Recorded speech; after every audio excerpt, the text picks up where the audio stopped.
going on.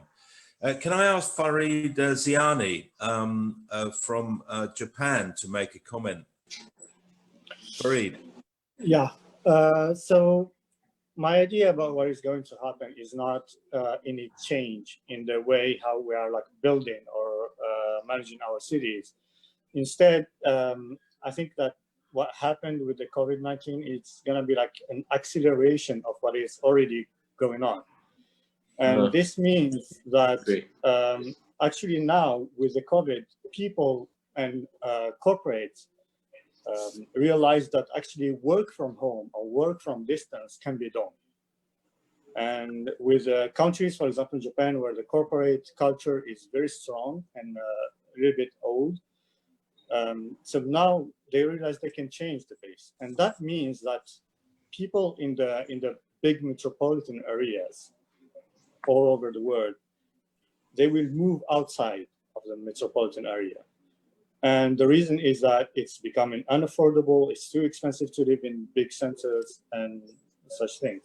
So people are going to move, and started already to move to the smaller cities, smaller towns, or even in the countryside and do their works from there.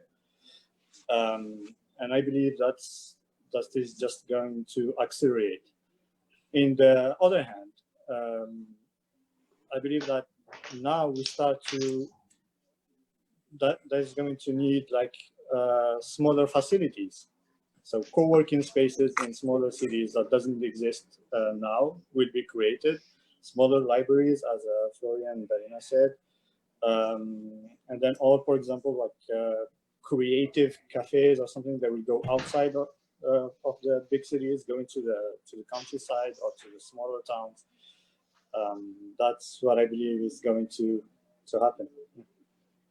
It's an interesting question that for 100 years, I suppose we've believed that urban density can be a good thing. And if you concentrate people, then you can invest in transport and invest in health and in housing. And yet now we see this desire not to be in an intense, it's not so much about density, it's about intensity. I mean, the number of buildings in Tokyo will remain the same, but I suppose there might be fewer people in them.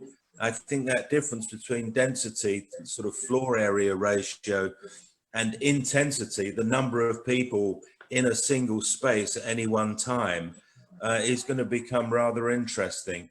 I wonder if I can ask Emmanuel Minard